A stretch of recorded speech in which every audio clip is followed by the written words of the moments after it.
Good evening, everybody. Tonight, before our regular council meeting begins, the first order of business is we have a public hearing, and we have a number of requests here that we need to discuss with the public or let the public know. And with that, we have Jared here from WSP, who is going to be leading this discussion. And we'll go on with the meeting after all the hearing items have gone through. So Jared, the floor is yours and you're on. Perfect. Let me just share a screen here. First up, we have an development agreement application to enable a micro cannabis production and processing facility by Muse Cannabis Limited on Surettes Island. I'll just make a quick note as well. We had the properties actually changed hands over the course of the application. So the staff report's a bit out of date actually in terms of the names that's indicated on there. So Muse Cannabis Limited is actually Marais Muse, Josh Muse, and Pierre Muse, the principals of the company, just as a quick update before we get into things. The applications for consideration for a development agreement to allow a micro cannabis production and processing facility within the coastal community zone. The proposed use is permitted within that zone, but development agreement is required first, which is essentially a contract written between council and the developer. The proposed development agreement would permit up to 200 square meters of production area for processing, the growing and drying of cannabis through that development agreement that's proposed. And council, as any one of these applications, is obligated to base their decisions on the policies contained in the municipal planning strategy or the MPS. The site in question is here at 129 Tittle Road. It's about just shy of 11 acres. It's just a site context plan. Building 3 has actually been in existence for quite a while, which is one of the large greenhouses that's proposed. There's a second smaller greenhouse behind an office building, which should be to the left here, as well as a storage building in between the two of them. And that's just an update on the site as it stands now, with those buildings in kind of the same orientation as much as they can, not being an aerial view. As I mentioned, the property zone coastal community, similarly, Surettes Island, broadly speaking, is zoned the same way, excluding some of the areas under the high water mark or within wetland areas, which would be zoned coastal wetlands. The existing policy or policy 337, the municipal planning strategy, allows council to consider this development agreement without needing amendments to what's called the municipal planning strategy, which is kind of the guiding policy document for council and development. As a development agreement application, there's a right of appeal option for approval or refusal of the development agreement, which goes to the Utility and Review Board if that does take place. There's a detailed table of the evaluative criteria that council bases their decision on these applications in the staff report attached to the agenda here this evening. I'll just highlight a couple of the main ones. So policy 13.14.3 directs council to consider the proximity and exposure of cannabis uses to where children and youth frequent, as well as potential negative effects on residents by odors resulting from production facilities. In response to this, the area, the site's not near a park or school, and the building setback complies with current practice, which is about 150 meters from residences, excluding the one that's was under common ownership. Also, provisions in the development agreement have penalty clauses for nuisance odors if they're not properly managed on site. Similarly, there's requirements under the Cannabis Act for the federal approval regarding the same type of thing for odors. Policy 13.14.4 is kind of the broad policy that council has when reviewing development agreement applications. It's basically a laundry list of the things to consider. The ones that would be most pertinent to this application would be for building compatibility and parking in terms of like the surrounding neighborhood. Staff fields a compatible size number of buildings, considering the size of the area and the distance that the proposed development is from the road. It's quite similar to like a number of the boat building shops that are in existence within the community. Maybe not directly on Tittle Road, but kind of broadly speaking in Argyle. This is a bit of a special case with these cannabis processing facilities because there's the municipal requirements that we're really discussing here this evening. There's also the federal requirements under what's called the Cannabis Act, which also apply.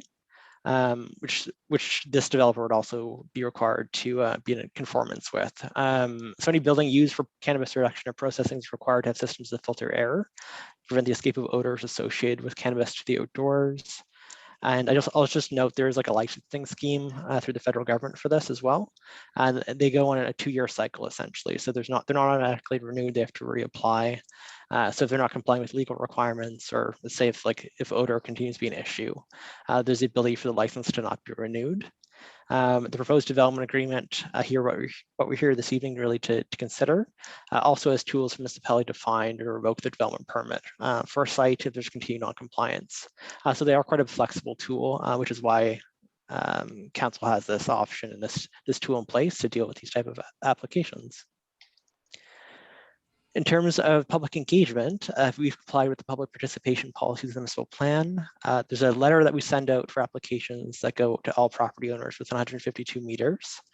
As per section 206 of the Municipal Government Act as well, a public hearing is required, which is why we're here this evening for that. And then an advertisement for that has been placed in the Vanguard 2 weeks prior, as well as a sign was put on the property. We have received correspondence relating to the application. There's 4 letters, 1 received in favor and 3 opposed. They're citing concerns around odor and deviating from the residential character of the community, amongst other concerns. And those have been just directly provided to council for their consideration on the decision this evening after following the public hearing. In terms of the next steps, staff have completed the review of the proposal. As I've mentioned, there's a right of appeal option, which would take place following the approval or refusal of the application. If it's refused, there's an approval notice gets placed in the newspaper, and a 14-day appeal period begins from that for any aggrieved persons, as they call them, to the Nova Scotia Utility and Review Board. Staff's recommendation is that the development agreement application be approved if signed within 1 year. And we had that signed within 1 year piece, just as more of like an administrative matter, which is laid out in more detail in the recommendation at council this evening. So we'll get started on the public portion or the comments or questions piece. We actually have the applicant here this evening as well. Do you want to take the stage, Earl? Thank you very much, Jared, and thank you to council for giving us an opportunity to speak on behalf of our application for a development agreement for Muse Cannabis. I'm the secretary of Muse Cannabis, and we've been applying for our license since July of 2019. We have been given a certificate of confirmation of readiness, which means all our paperwork is in order for Health Canada, and they are waiting now for site evidence, which means a video of the site itself, as you see the site behind me, and from there that will be sent to Health Canada, and Health Canada will decide whether or not we are issued a license. If we are issued a license, as Jared has just mentioned, it is a license for 2 years. And thereafter, we have to reapply and make sure, of course, we are always in compliance. I'd like to speak to you just a bit about, of course, the Cannabis Act. It came into, made recreational cannabis legal. And from there, the regulations to the Cannabis Act basically sets out what the licenses are required for. They're basically licenses are required for cultivating and processing cannabis, the sale of cannabis for medical purposes, and analytical testing of and research for cannabis. On Section 5 of the Cannabis Regulations, and I believe Jared has given you a copy of that, it talks about good production practices, system filtration, and ventilation. And that is on section 85-1, and it quotes, any building or part of a building where cannabis or anything that will be used as an ingredient is produced, packaged, labeled, stored, or tested must be equipped with a system that A, filters air to prevent the escape of odors associated with cannabis plant material to the outdoors. B, provides natural or mechanical ventilation with sufficient air exchange to provide clean air and to remove unclean air in order to prevent the contamination of the cannabis or thing that would be used as an ingredient. C, is accessible and if necessary is for its cleaning, maintenance, or inspection is capable of being disassembled. D, is capable of withstanding repeated cleaning, and E, functions in accordance with its intended use. So that is section 85.1 of the regulations to the Act. In order for us to be in compliant with Health Canada, we have to produce our standard operating procedures. And Muse Cannabis Limited has standard operating procedure 005, sanitation of production areas. Our ventilation system, number 1, an air monitoring system as part of the HVAC system will monitor the air quality in areas where cannabis is produced, processed, packaged, labeled, and stored. 2, the ventilation system variance in air quality will be adjusted by the system. 3, fans and outer surfaces of ventilation units will be cleaned and sanitized using approved cleaning and sanitizing chemicals and according to manufacturer's instructions. These surfaces are to be regularly cleaned as part of our standard operating procedure 008, scheduled preventative maintenance for equipment. And number 4, air quality filters will be cleaned and replaced according to the manufacturer's instructions. As far as the filtration system, I just wanted to say that we will be installing, if not already installed, the Quest Dual 225 overhead dehumidifiers with a Vision Sun 6-inch 390 cubic foot per minute inline duct fan with 6-inch carbon filters. The air conditioning Infinity Air Carbon Filter 12-inch with premium Australian virgin charcoal for inline duct fan, odor control, hydroponics, and grow rooms. I want to add as well, if I may, that over the past 5 years, the site has been the site of a medical license where our master grower had been given the permission to grow 25 plants. That was in the small greenhouse. Of course, the plants would have been from plants right to maturity.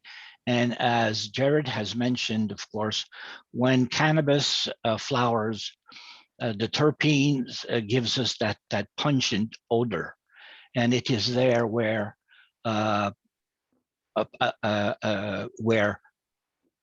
people who are close to our site might have a problem with odor.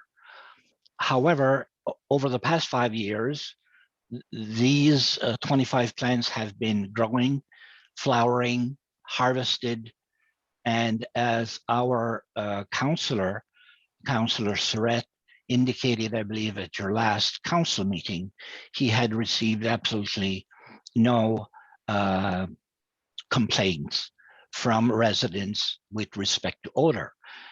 Now, that was even without any mitigation ventilation in these small greenhouse.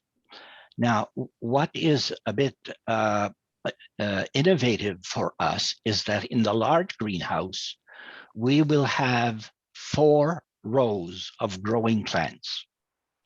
The row which would be to the extreme right would be the plants that are flowering and ready to be harvested. To the left would be another row of plants which would be 2 weeks less mature than, younger than the one to the right. The third row, again, 2 weeks less mature.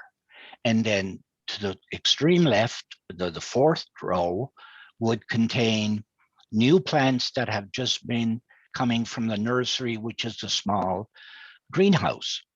So we are going to be harvesting 1/4 of our 200 square meter site at a time. So and of course, we have all of the mitigation ventilation system that I've discussed with you already. So in other words, we will be having 1 row, which will be flowering and emitting those terpenes. But we are very, very confident that our filtration system will take care of that. It's not as if we will have the full 200 square meters flowering all at the same time. So we'll have 1/4, then 2 weeks later, another grow, if you will, another harvest. Then 2 weeks after that, the same thing. And we'll continue in that rotation of only 1/4, 1 row being harvested at one time. And we feel very confident that our mitigation strategies and equipment will take care of the odor. And furthermore, we are, I believe, the closest resident from our site is 171.6 meters from our site. I want to thank you very much for having, again, given me the opportunity to speak to you and explain our grow operation. And if there are any questions, I would be more than pleased to answer them. Thank you. Okay, does anybody have any questions, either to Mr. Muse or to WSP, Jared? Anybody have any questions at all? Councillor Saunier. Hi, thank you. I don't know who this question is for. I took the liberty of driving up to Surettes Island today, and I recommend that trip to anybody. It's a beautiful trip, lots of nice villages. And I will say that most of our coastal communities, I think we have something like 25 or more, they're all similar. This trip to Surettes Island was really nice. Anyhow, I had the opportunity to visit the plant, and I had a few questions. One of the questions that they couldn't answer was answered tonight by you, Earl, about the 2-year expiry time for the reapplication. So I'm happy with that, because I you know, to have an opening wouldn't be good. I also, what I like about the site, it's that it's out of sight, out of mind, so to speak, in terms of visual. I would assume that's going to remain that way. Am I correct? Yeah, that's correct. Yes. So the only risk would be the odor, correct? That is correct. Yeah, and to me, to a small community, it's important to be aesthetically matching the village, so to speak. So if within this 2-year period, if you were not to comply, which I can't see you guys not complying to these rules because it would ruin your business, but if something was to happen that odor is detected within those 2-year period, this might be for Jared. Could you be shut down before the 2 year? So there is provisions basically in the development agreement. Primarily, we deal with this with the fining piece, but if there was continued non-compliance, there's the ability to what's called revoke the development permit. So in addition to like, basically a development agreement lets you vary the requirements of the zoning, and under that you apply for a permit to operate, which is called a development permit. So there would be the ability to revoke that as well through, I think it was a motion of council if I'm recalling correctly. Yeah. Okay. And if I may, Ms. Councillor Saulnier, I believe that Muse Cannabis is one of the first in Nova Scotia to be given a micro cultivation. We want to be not only to make a good business sense, but we want to be a good neighbor as well. For us to have our neighbors who say, you know, the plant stinks, is not going to be something that we would take lightly. First of all, we do have to be in compliance with the Cannabis Act, which of course supersedes any, the federal statutes would supersede the provincial and municipal. But we want to be a good corporate citizen to the municipality of Argyle. We hope to create employment.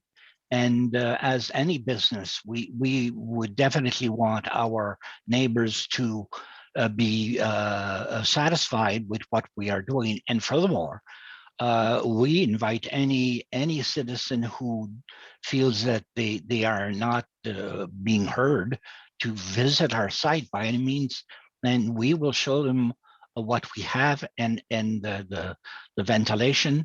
One of the things that I can tell you that with respect to the 25 plants growing in the small greenhouse was that I remember coming down the road, and it was only when I got out of my car next to where the office is today did I actually smell the terpenes of the 25 plants which were growing in the small greenhouse.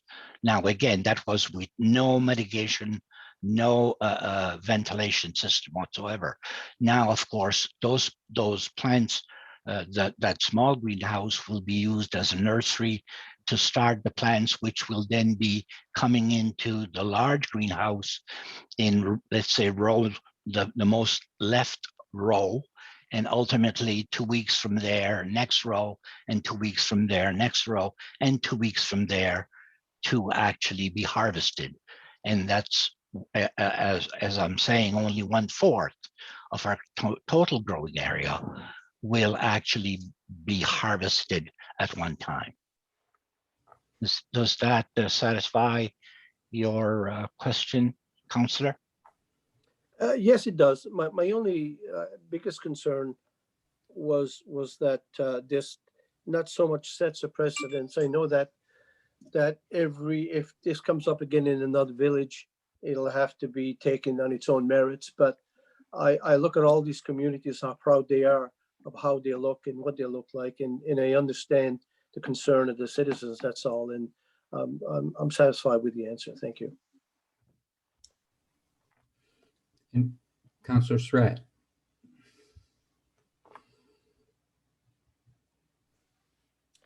I guess this is mostly a comment. I've never gone to the Muses Cannabis. I'm just 3 or 4 houses down the road. I did that on purpose, so nobody can go and say that on one side or the other side. So I never went till today. Today I went, and I had a look, and I was shown around the place. Don't ask me if there were budding or if there's flowers. I have no idea. Never seen this stuff in my life. But there was no smell. But if they're not flowering, I guess they probably aren't. But I can tell you this, that in the past 5 years, I'd be passing by and put the window down in my truck to try to get a whiff of something. I'm not trying to get you know, maybe pickled, but try to get a whiff here and there. From the road, I never smelled anything in the last 5 years, that I can say. And that's just my comment. Thank you. Anybody else? Okay, if there's no more questions, I guess my only question would be, oh, sorry, didn't see your hand there, Councillor D'Entremont. Yeah, I have a couple of questions. The first one to Earl would be, you know, that your site's on 11 acres, approximately 11 acres, if I understand correctly. Is there any plans for expansion? If we talked about expansion, or is that something that you guys have talked about? Or Thank you for the question. Yes, we have talked about expansion, and yes, the 11 acres. You can be assured that we will not be expanding to go to the shore. No, what we've been discussing is. First of all, let's give ourselves some time, 2 years actually, with respect to our new license, our new innovative way of cultivating the product, of drying it, of selling it to wholesalers, and seeing what kind of product, what kind of profit there would be for the company. That said, if it is favorable, then we would like to expand with another greenhouse directly in back of the present site, which would be a greenhouse which would be about 1/3 or so longer than the large greenhouse now. And that would be the extent of our expansion, with only 3 of us in the business. And at one point, of course, we will have the master grower who would be full-time. Then we would need to employ other people. And again, we will have to look at what the business case is once we've, first of all, done those 2 years, but secondly, to have another greenhouse in back of that, which would be again about the same size as the large greenhouse we have now, except about 1/3 longer. It would be from the back of the small greenhouse to the back of the large greenhouse. And from there, of course, we would continue doing or using the same kind of harvesting, so that we would be harvesting about every 2 weeks and drying every 2 weeks. And of course, we would have to be in compliance with all the regulations of the Department of Health, the regulations from the Cannabis Act. And as Councillor Sonia has mentioned, yes, we don't get a license for life. We get a license for 2 years. And of course, even between the 2 years, we can be inspected and said, you're stopping right now. You're not in compliance. So it is in our utmost interest to be in compliance with the federal regulations, and by doing so, we'd be in compliance, and we would agree to the terms of our development agreement, so we could continue our business operation. And believe me, as a 70-year-old retired school administrator, who would have thought that I would be today facing you answering questions about a cannabis grow operations? Thank you. great, thanks for your answer. So question for Jared would be, I guess businesses develop, they expand, they get sold. You know, that's always a possibility. So how would the development agreement, I guess, be passed over to the next company, or how would that all work? Yeah, just so the public, I guess. It does carry through with title, but the requirements also carry through with title. So the stipulations around like odor, like all the nuisance basically provisions that we have in there, would also carry through with that. Yeah, so it is like the ability to kind of still run the business exists, but so do the requirements surrounding it, right?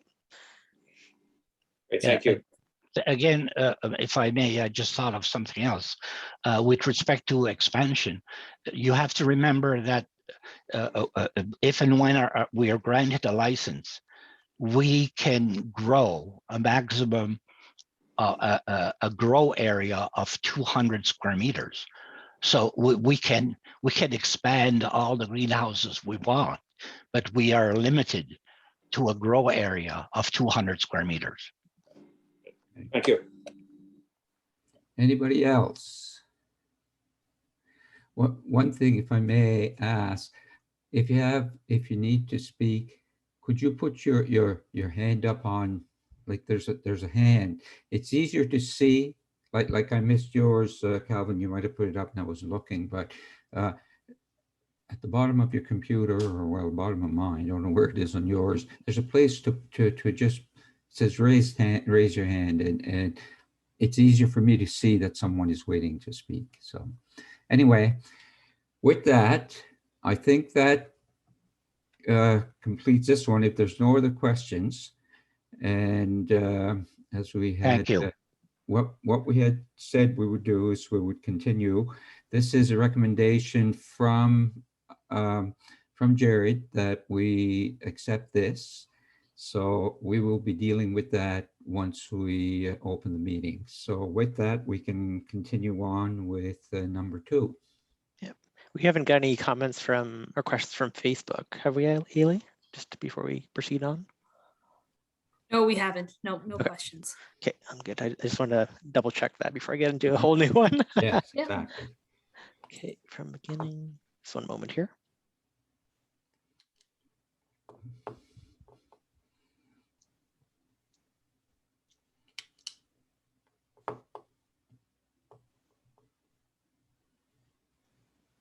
Okay.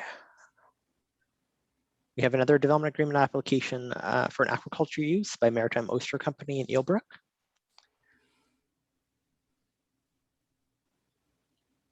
Okay, this application is for consideration of a development agreement to allow an aquaculture use on the subject property along Highway 3, and it's PID 9011-0362, and I'll show you a map of it in a moment. It's own coastal community, and it only allows aquaculture uses through a development agreement process, similar to the one we just saw previously with the cannabis use.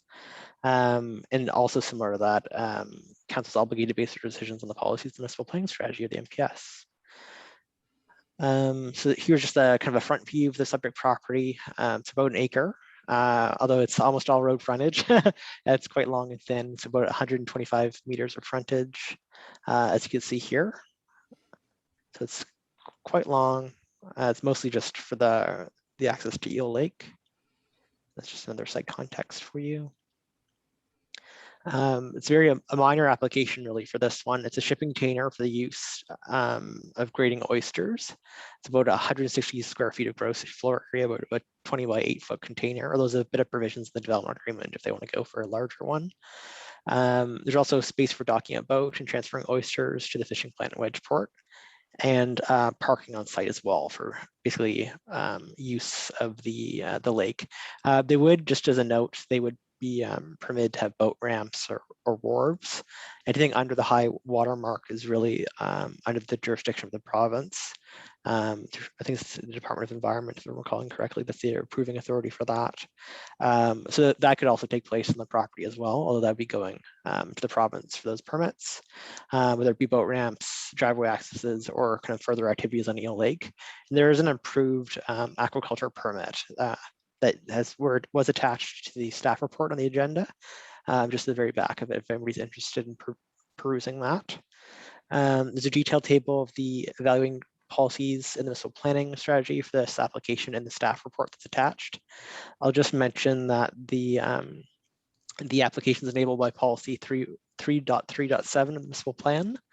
And as I mentioned, it is necessary just because it is what's defined as an aquaculture use through the land use bylaw. There we go. Surrounding properties along Highway 3 are currently zoned coastal community or CC, and that zone and designation is really a mixed use zone. So it's intended to provide for a number of kind of business uses to accommodate growth and development in manner similar to the rural centers, which would be the more built up areas of the municipality. A number of aquaculture operations currently exist, both in and surrounding Eel Lake. This is really just kind of a continuation of that kind of trend. The intent of the coastal community zone is to accommodate an ample supply of diverse residential, commercial, institutional, recreational, agricultural, forestry, and light industrial uses. So it really is a mixed use area. The lots immediately to the west and north of the subject site are currently occupied by residential uses. And there's a number of other sites nearby that are vacant. Staff feel the proposal is consistent with the intent of the municipal planning strategy based on their review of the policies, as indicated in Appendix B. It's quite minor, really. It's more just for access to the lake. We've complied with the public participation policies of the municipal plan. And as required previously, a public hearing is required for that, which is why we're here this evening. The advertisement was put in the Vanguard advertising application and on the website for the municipality on Facebook. We've kind of done a call out for people to request additional information. A sign was also placed on site, and a mail out notice went out to everybody within 152 meters. As indicated in the Municipal Government Act, there's a right of appeal option for the approval or refusal of a development agreement. Staff has completed the review, as I've mentioned. No written public feedback was received for this application. I will note that there's a right of appeal option following the decision of council here this evening, where an aggrieved person may appeal to the Utility and Review Board. Staff's recommendation is that the application meets the criteria set in the municipal planning strategy, and recommend that the development agreement application be approved if signed within 1 year. And we'll get into any questions or comments from councillors or Facebook.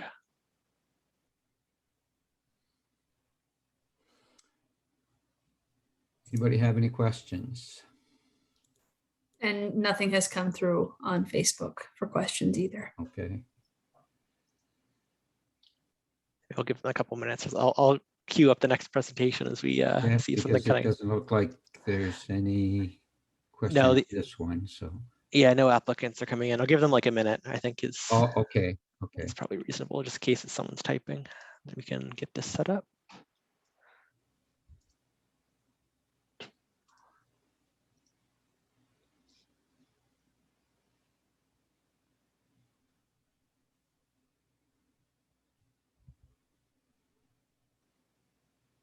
I think we're all good, Ailey.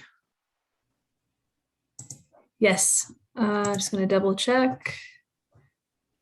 Yeah, no questions. So we're good to proceed. Okay, Let's see here. so the next one. I think this is Boat's Keg, I believe, right? I want to make sure we get the ordering here, right? Yeah, good. Okay. Okay, this one's for an evening patio use by Boat's Keg Distilling Company in Middle West, should be Lower West Pubnico. Apologies there. This application is for consideration for the patio use past 9 p.m. Where we have a food and beverage use in the municipality past 9. In the evening, it requires a development agreement, really because it's the only tool the municipality has to deal with noise or hours of operation in any meaningful manner.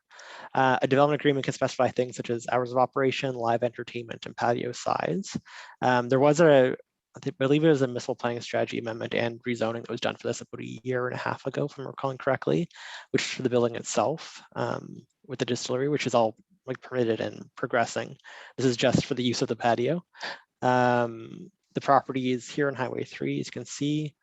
It's just shy of around 3 acres with about 185 feet of frontage.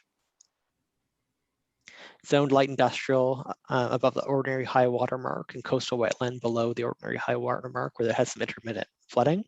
Adjacent properties, for the most part, are zoned or split zone, apologies, mixed use zone, and coastal wetlands, similarly to how this property is set up. Additionally, there's a number of like boat building operations and historical heavy industrial uses nearby, or light industrial uses, which are zoned either heavy industrial or light industrial, as the case may be. I've got the area in orange here is about like the approximate location where the patio would be set up. Just basically tucked in between the existing building with an addition. So it's really kind of clustered in towards the view of the water, which is, I'm sure, the selling feature for it. In terms of policy considerations, a detailed table of evaluable criteria from the enabling municipal planning strategy policies and corresponding comments from staff is attached as Appendix B to the report. There's an existing policy, which is 4.5.11, the municipal plan, that allows council to consider this development agreement without needing amendments to municipal planning strategy. And similarly to the ones we've seen so far tonight, there is the right of appeal. And as I mentioned, yes, evening patio uses where food and beverages served past 9 p.m. require a development agreement for this. There's a number of provisions in this one because it's the in the development agreement, apologies, to kind of deal with when it's appropriate and when it's not appropriate to kind of be in operation past that 9 p.m. kind of starting date. Because there is the potential for land use conflicts with noise. So we were just talking about odor earlier, and similarly, this is another like nuisance or compliance piece that's with this one. So under section 3.1.1 of the development agreement, the uses within the land use bylaw, just as a right, like they'd have in their light industrial zoning, are permitted, which would enable the distillery use itself. Then the patio uses in particular can be used between 8 a.m. and midnight, and from midnight to 2 a.m. when a wedding or scheduled event is held following on a Saturday, Sunday, July 2nd or January the 2nd. No live entertainment should be permitted on the patio past 10 p.m. or 12 midnight when a wedding or scheduled event is held, and background music shall be permitted on the patio at a volume that will not disturb surrounding residential uses during the permitted hours of operation. And then all of the other kind of what we call accessory uses, so things like parking and signage, kind of all the ancillary things you'd have with the development are also permitted in the land use bylaw. So similar to the one we saw previously, if operations are problematic and there's a number of complaints received, the proposed draft development agreement contains provisions where the development agreement itself could be discharged and a development permit's revoked without the concurrence of the property owner. This one's a bit different because it's if you continue to have the patio, it just wouldn't be permitted to operate past that 9 p.m. threshold. Staff have complied with the public participation policies of the municipal planning strategy. And as I noted earlier, it's a public hearing is required in the Municipal Government Act. An advertisement outlining the application was put in the Vanguard, similar to the ones previously. A sign was put on the property, and a notice of the application was mailed out to property owners within 152 meters. And one piece of correspondence was received, which was in favor of the application. In terms of next steps, staff have completed the review of the proposal. Oh, that's a mistake there. It's a carryover. There was that one piece of written feedback received. And the 14-day appeal period for this one would begin following the ad published in the newspaper, assuming it is approved. And staff's recommendation is that staff review the application meets the criteria set in the municipal planning strategy and recommend that development agreement application be approved if signed within 1 year. Thank you. I'll go to the public piece on this one.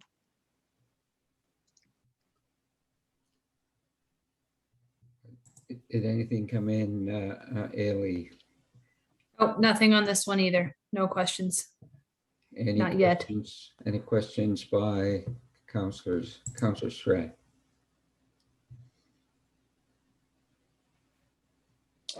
I believe this question will go to Jared. So the size of that area where, you know, that's going to be accessible for the people to go up that patio. If this probably goes to maybe one of the questions was asked on the cannabis. If these people want to expand, is there a new development agreement made, or can they just go and expand and it'll bring more people in, which would need more parking or whatever? How does that work? Yeah, through you, they would have to come in for either an amendment to the development agreement, which would come before council, or they'd have to enter into a new one. Normally there's what are called substantive and non-substantive development agreement amendments. Depending on the size of it, it may be like it could trigger a substantive amendment, which is almost a whole new development agreement gets written up for it. So you'd have a public hearing again and all of that.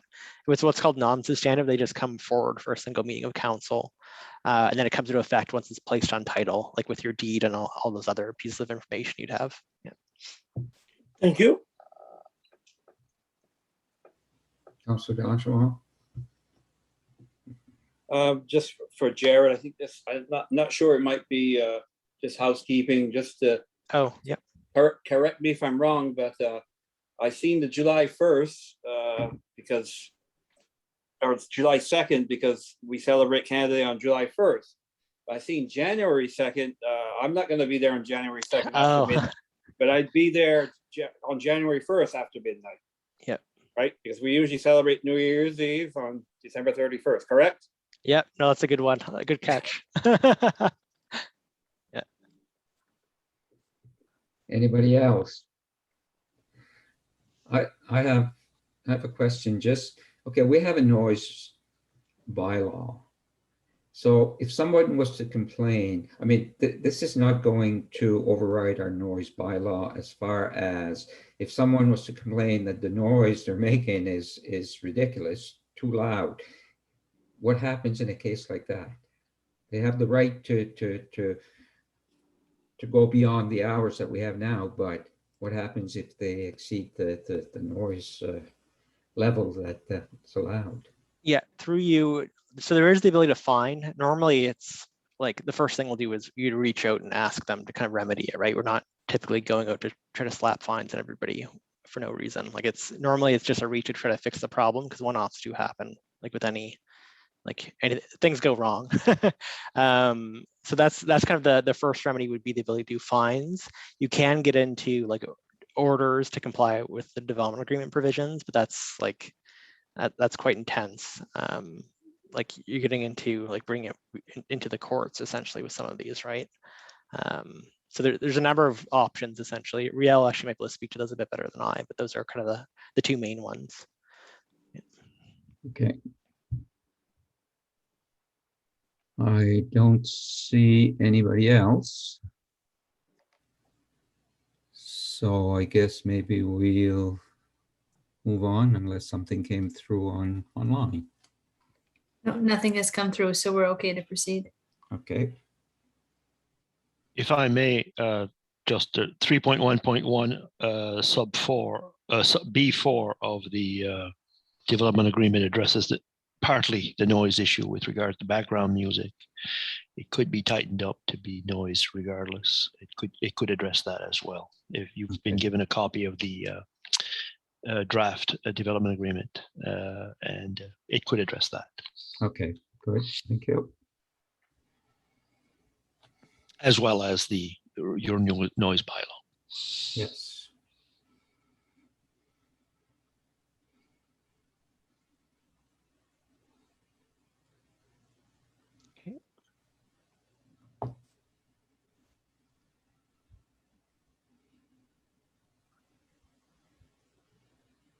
I think is that it from the public, Ailey? I think we'll. No, there's nothing, so we are able to We proceed can to the, Rin and Dion. Okay, perfect.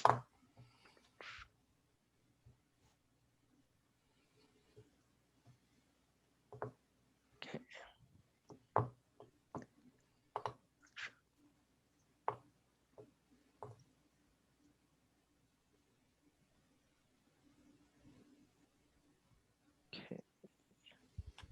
Okay, we've got a land use bylaw application for this one, which is actually a rezoning. So it's a bit different than the development agreement application we had, or we've been dealing with so far this evening.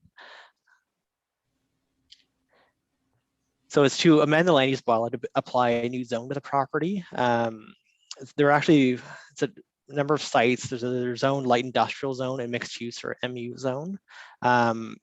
And the existing property lines don't really match the actual existing buildings on the lots at the moment.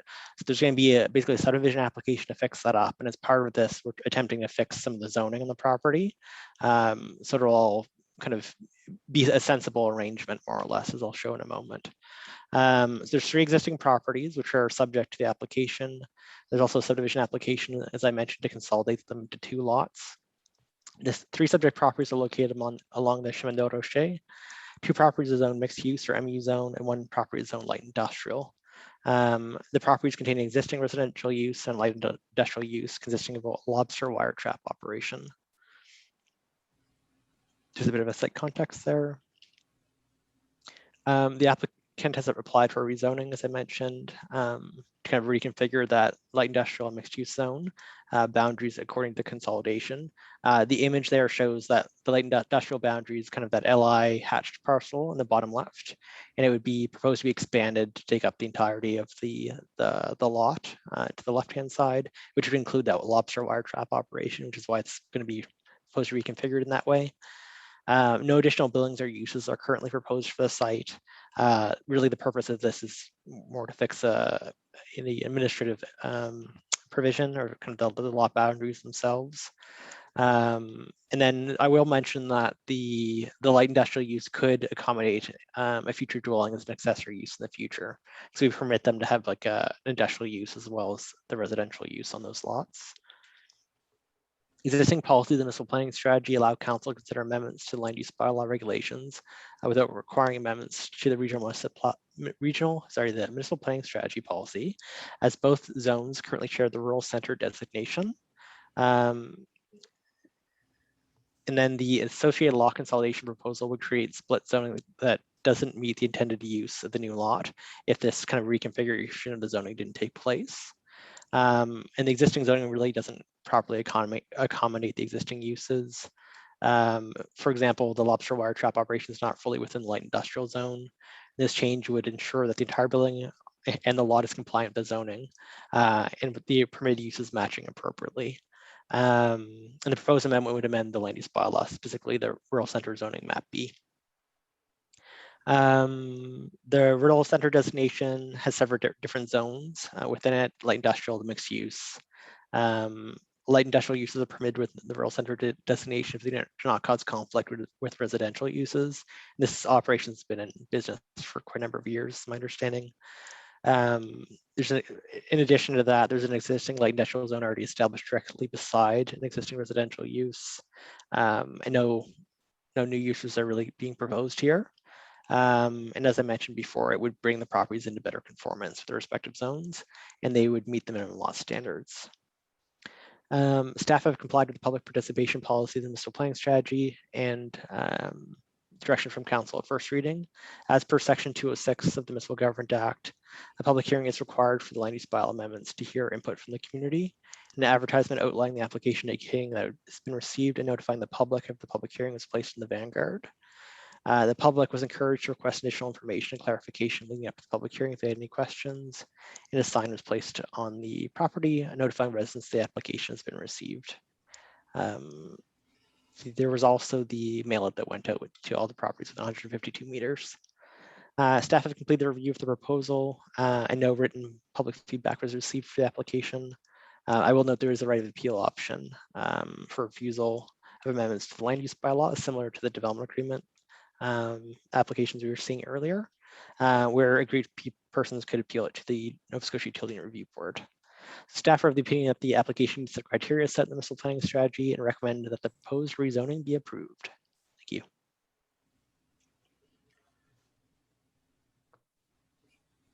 It's open for questions if anybody has any questions.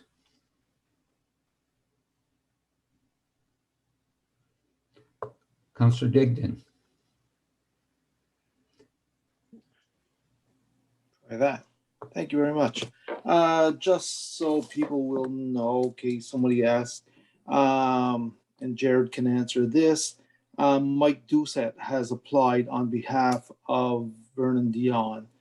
Could you tell us who Mike Doucette is, if you please, just so people watching? Oh yes, he's the surveyor for the property, so he'll be handling the actual subdivision application itself. Yeah. Okay, thank you. And I received a couple of calls about it.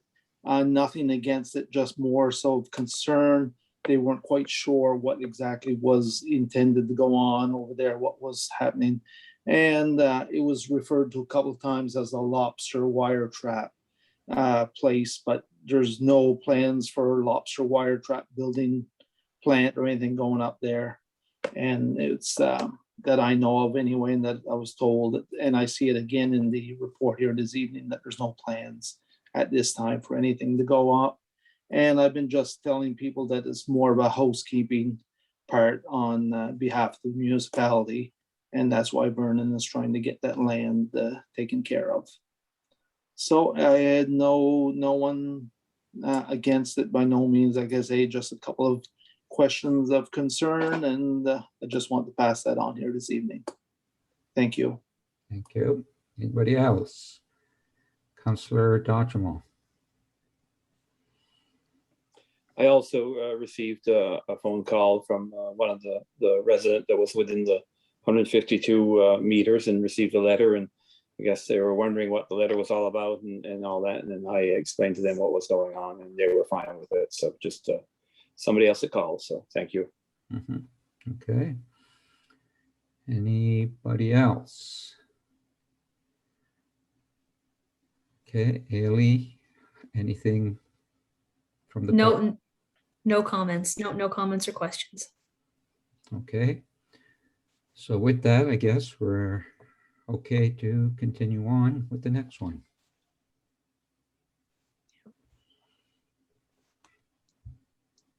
Just 1 minute here.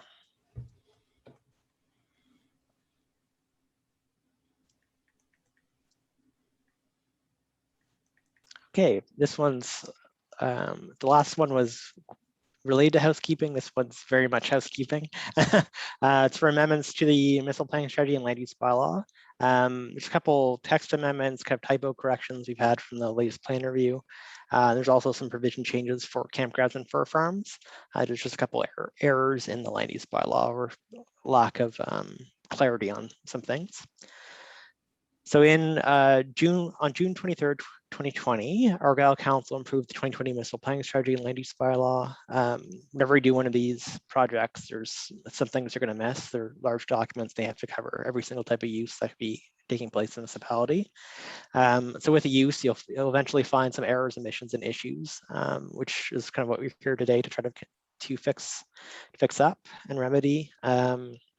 As I mentioned, these sets of documents of municipalities, planning documents, so they'll include the municipal planning strategy, which is really the policy document, zoning regulations which are within the land use bylaw, and then the municipality operates under the provincial subdivision regulations. So those two documents work together with the provincial subdivision regulations to guide growth and development of the municipality.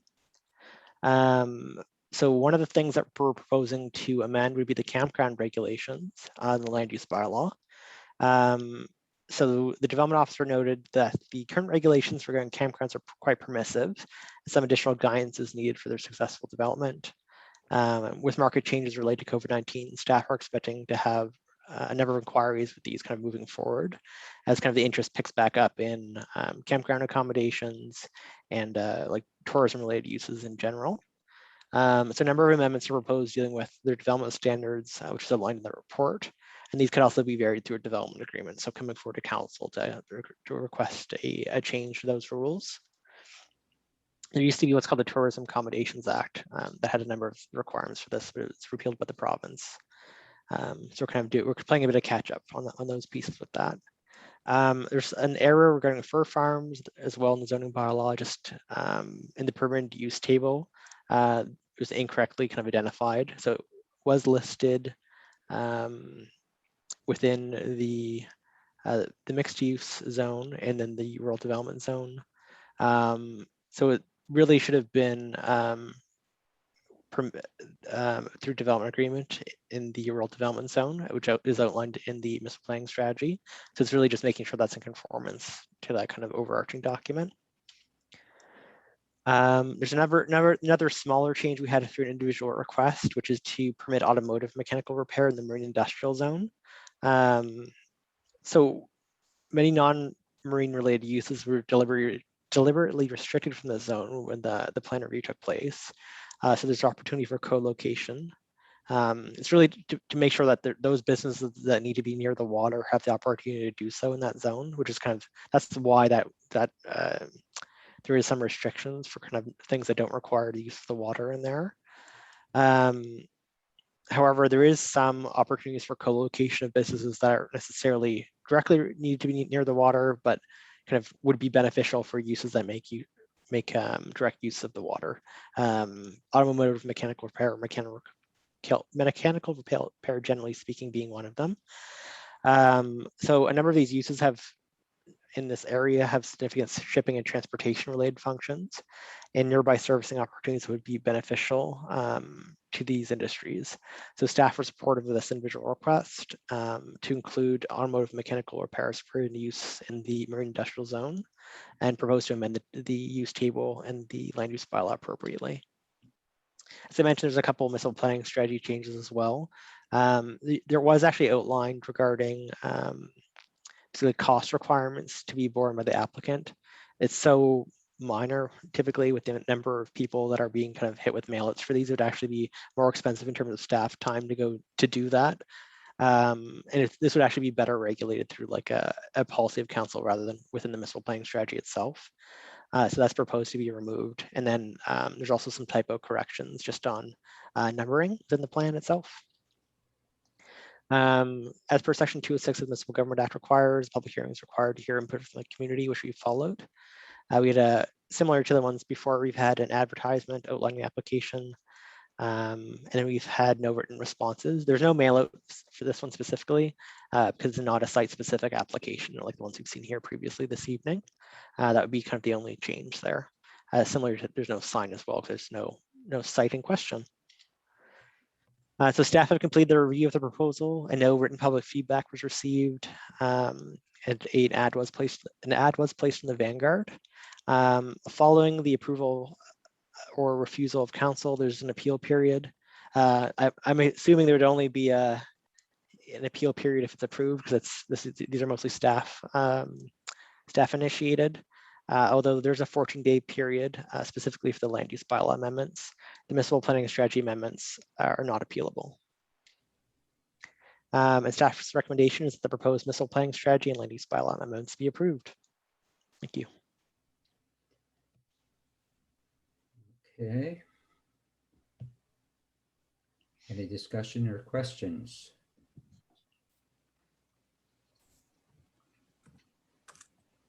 I see none here. And Ailey, I'm pretty sure you didn't receive anything on that one, but No, nothing.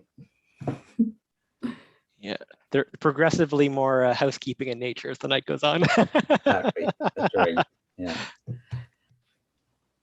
Okay, if there's no questions, this completes our portion of the public hearing. And we can proceed now to the regular council meeting. So I'll call the meeting to order. There's an agenda. You've all seen the agenda. Are there any, anybody have anything to add or delete from the agenda?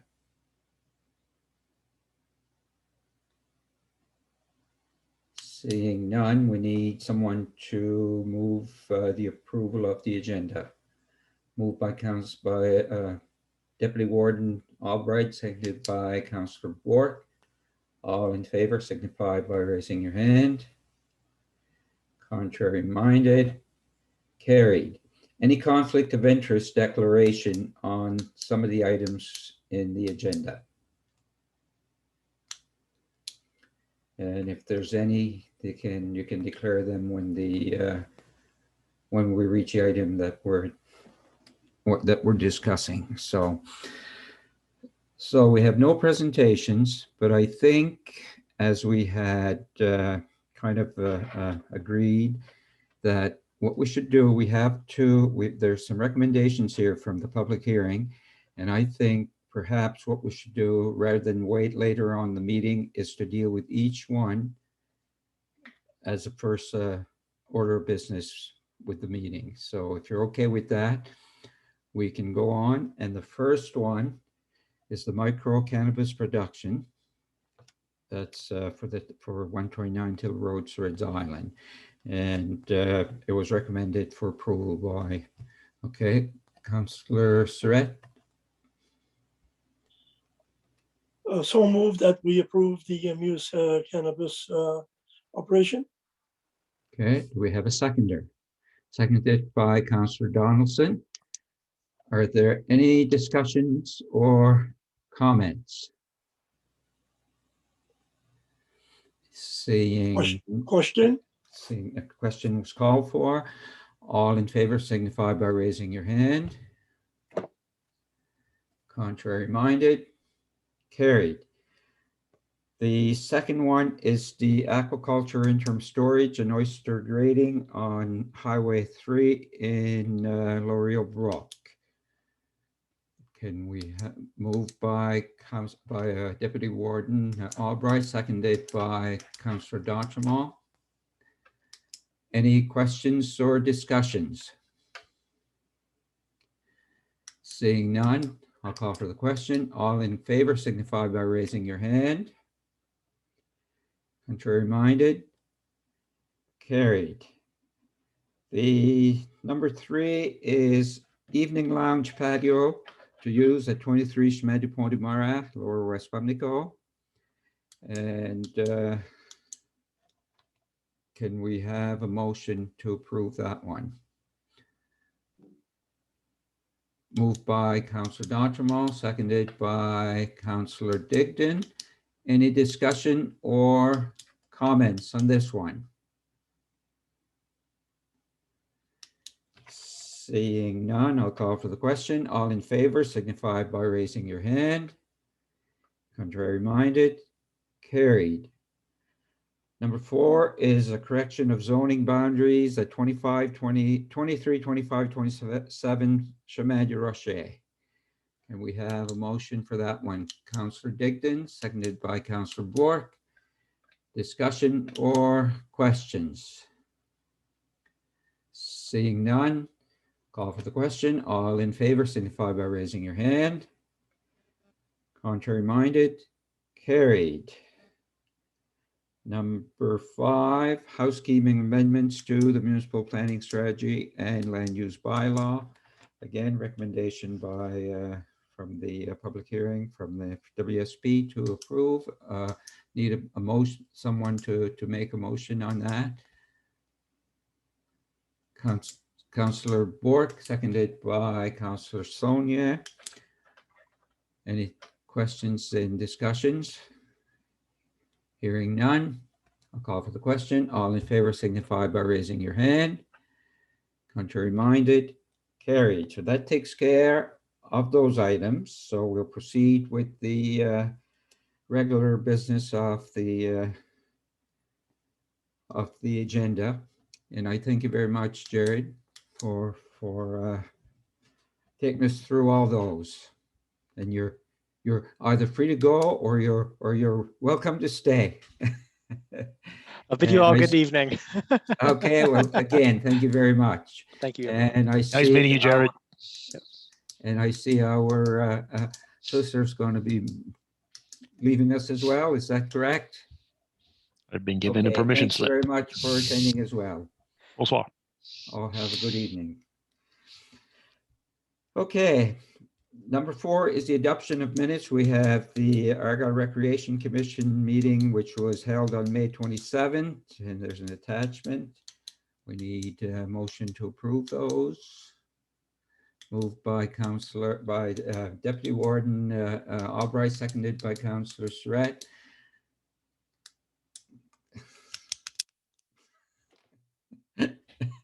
Thank you. I don't notice I'm doing that, by the way. Anyway, all in favor signify by raising your hand. How about signify by clicking your pen? Contrary minded, carried. I just threw my pen on the desk. Business arising. Now that's the only minutes. Are there any business arising from members of that committee or none?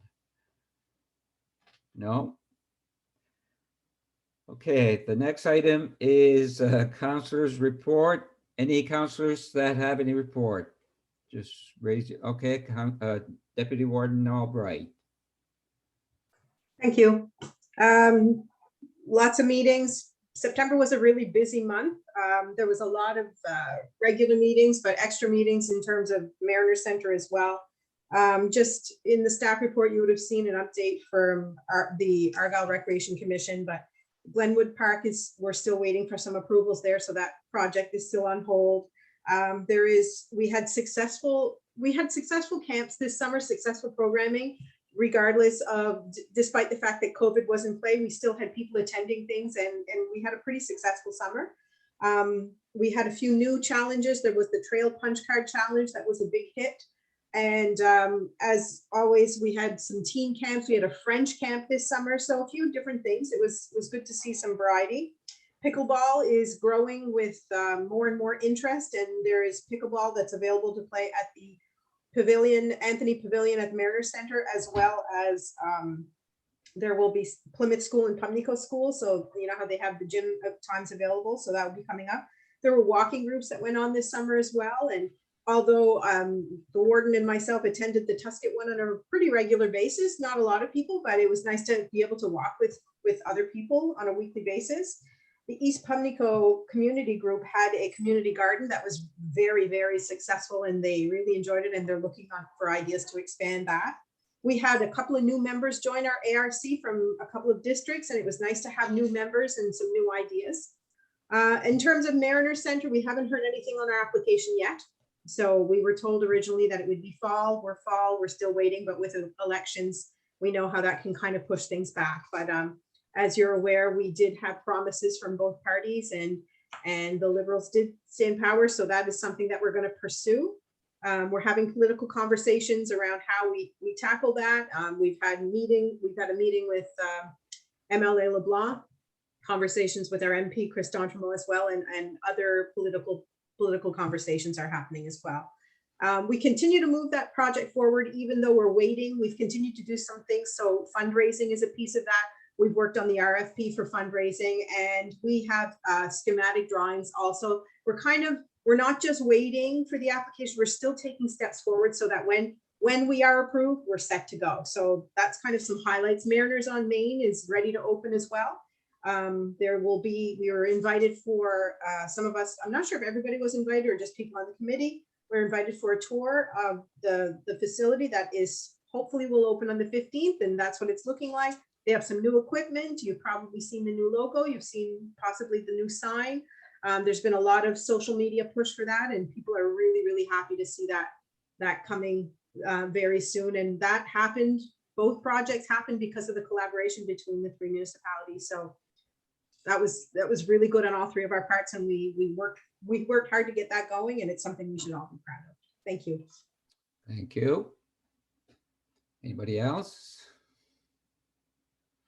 Councillor Sonia.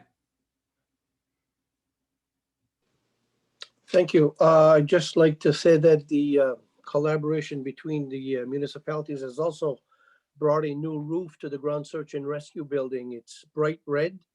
I'm not sure if it's entirely finished, but it's almost finished, so it's looking good for them.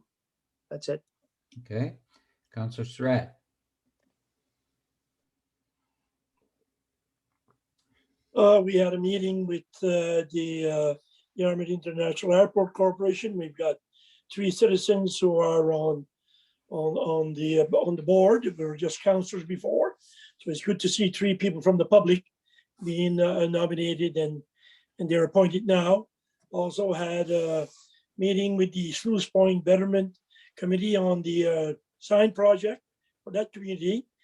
We, as Nicole mentioned, the Mariner Center expansion, attended that meeting, and also met with a group of citizens and the fishermen at the Tittle Road Wharf on the lighting and dark skies and that kind of stuff.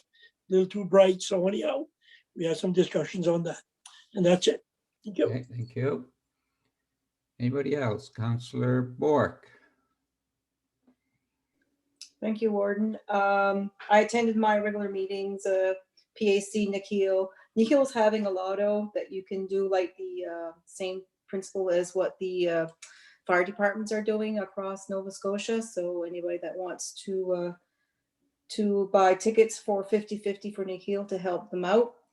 I guess in East Pubnico, we have Pumpkinville, so you're all invited to come down, look at all our pumpkin people. It's went like wildfire. It's great community involvement from all ages, so everybody's enjoying it, and we're getting a lot of visitors. So those that haven't come and visit because the weather is really cooperating, so it's very nice. Thank you. Thank you. Councillor Boudreau. Unmute, please.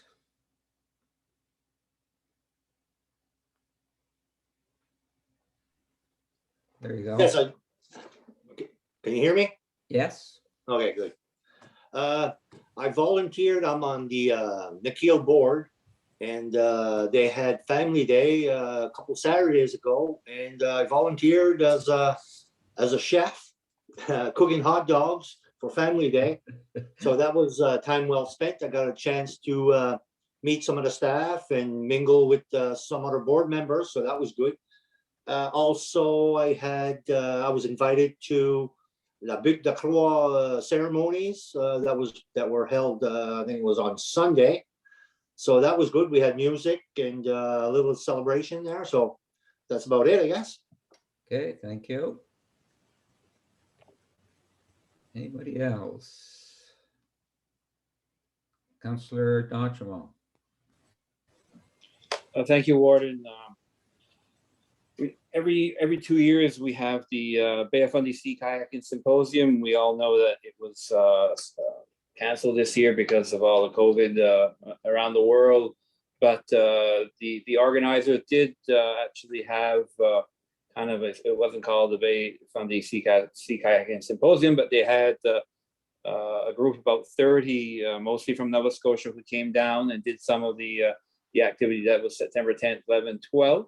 So that was nice to see them around. And then this past weekend, there was actually 3 different groups of sea kayakers in the Tuscan Islands, the Argyle Bridge, Sluice Point Bridge, all in the area sea kayaking. So those were, mostly people from away. So those are tourism dollars. So just that I think that the symposium and the money that we've been, giving out every 2 years is helping in that aspect, and people love our backyard and love to sea kayaking. Thank you.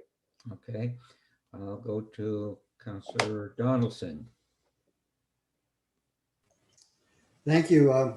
Just regular board meetings, but the thing that's occupied some time lately is with the Yarmouth County Trail Development between Argyle and Pubnico. We have a major beaver flooding situation, and they are very, very persistent. You can tear the dam out in the afternoon, and the next morning it will look like nothing had ever happened to it. So I've been in contact with Daryl. There's probably going to need some a new culvert put in, because one of the areas where they flooded the culvert and it floods the complete track to the level when we had some rain here a while ago. There was eels swimming down the trail.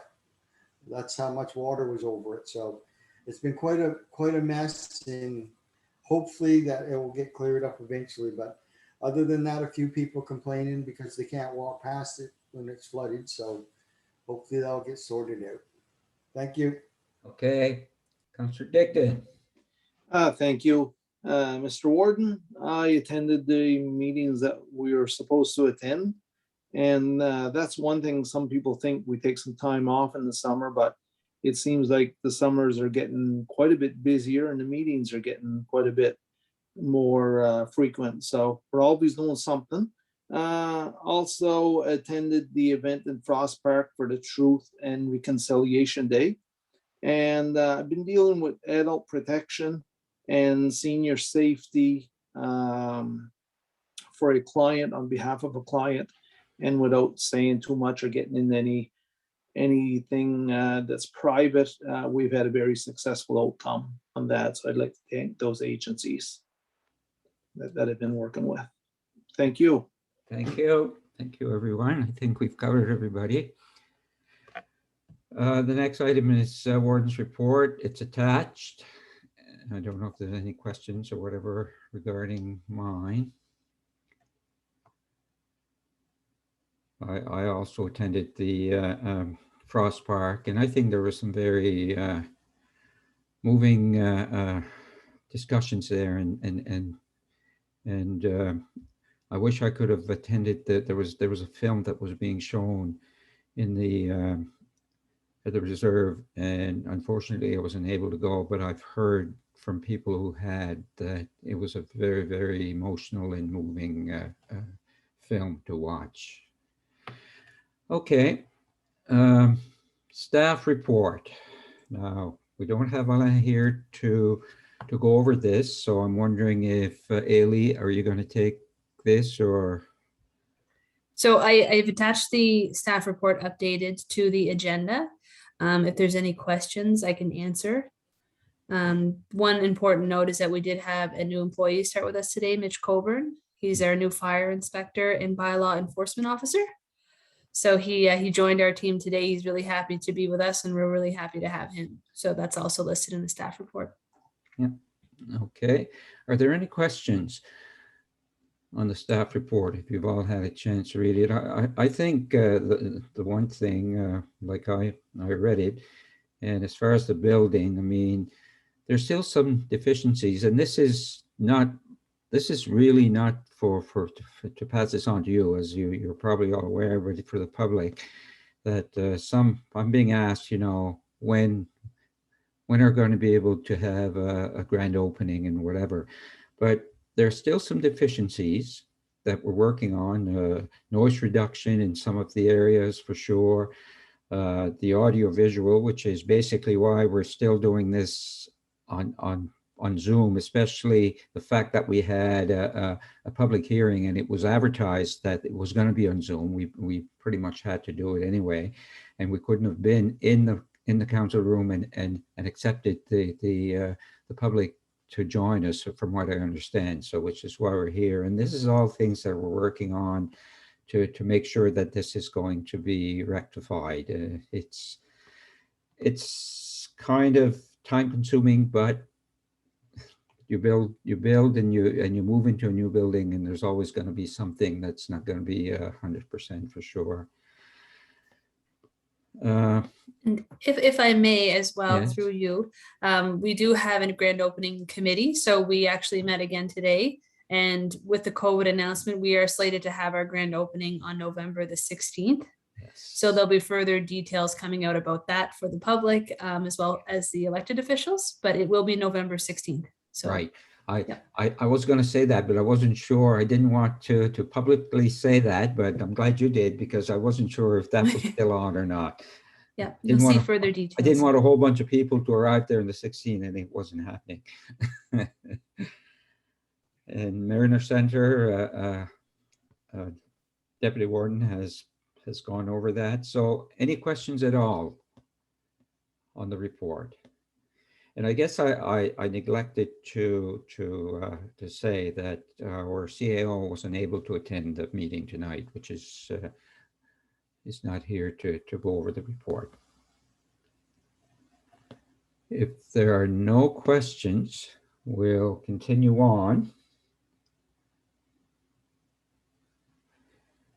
Okay, so we are number 9, which is for decision. We have 3 items, and there's a draft strategic plan review, and it is there for approval. Do you want to go over that, Ailey? Because you're probably more familiar with that and knowledgeable about on that, and to see if there's any questions on that. You've all had a chance to look at it, I'm sure.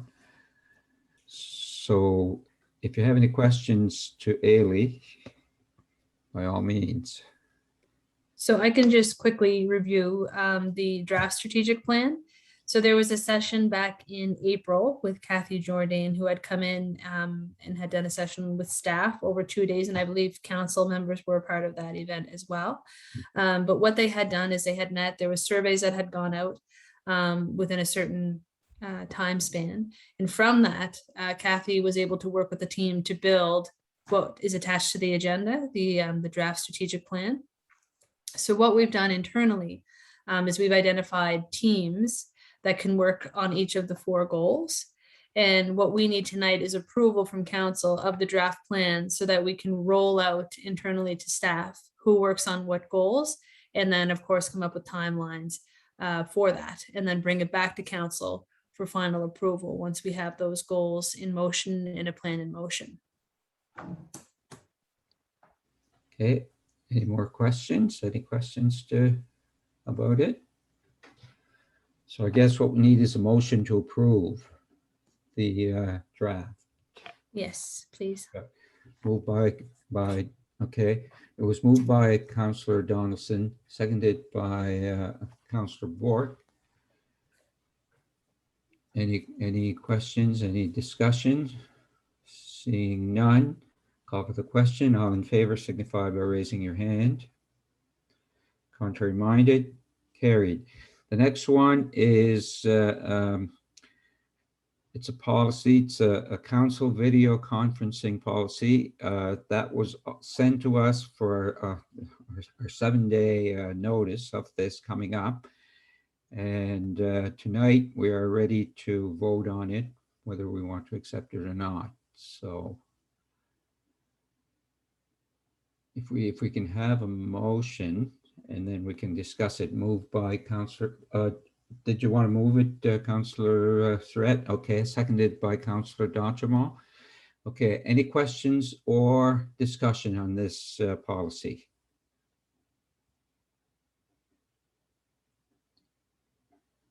Seeing none, call for the question. All in favor of all in favor of the motion, please signify by raising your hand. Contrary minded, carried. The next one is another policy, and it's a COVID-19 policy. And the same thing was done with this one, where it was sent to us for our 7-day notice.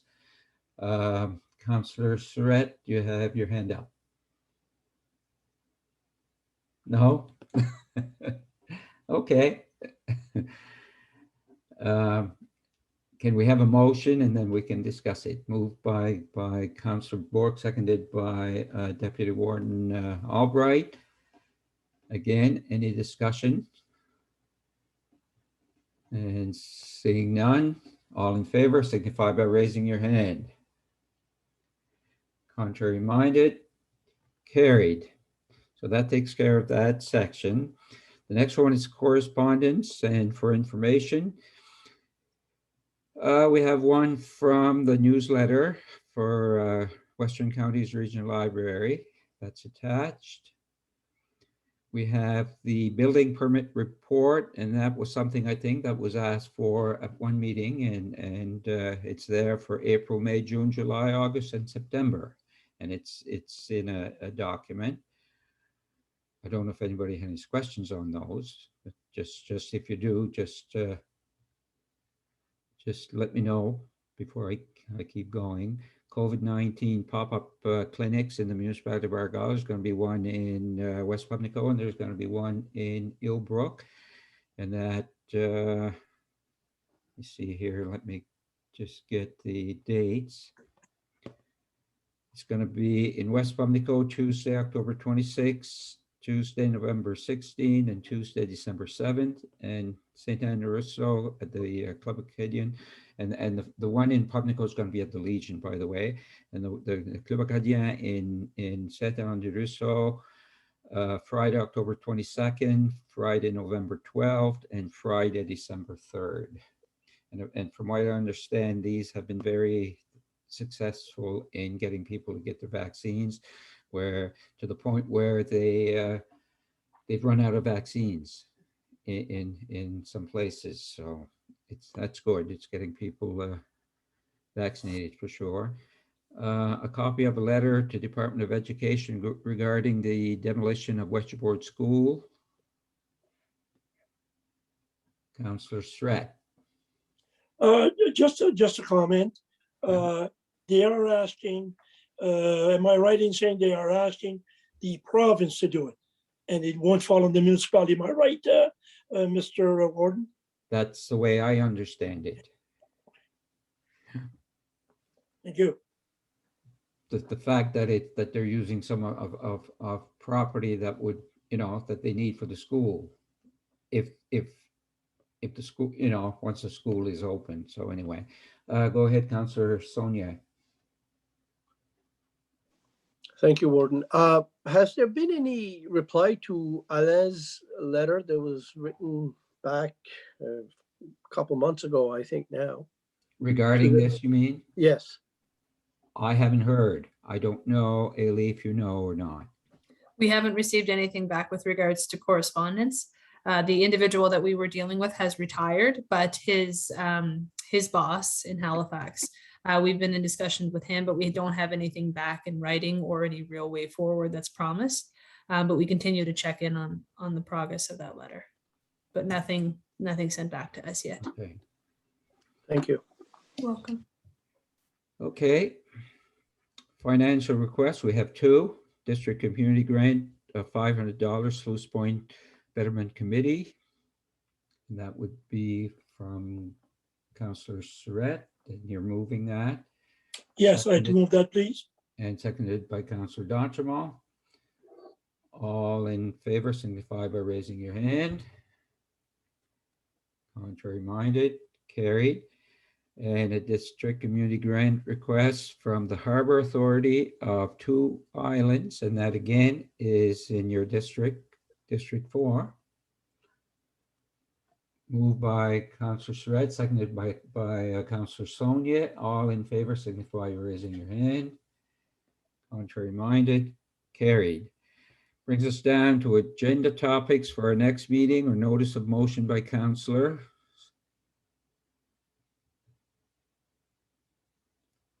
I don't see anybody. Anything question period from the public on anything on our meeting? No, nothing has come through on Facebook. So we have an in-camera session. So I guess we need a motion to go in camera. Moved by Councillor Bork, seconded by Councillor Boudreau.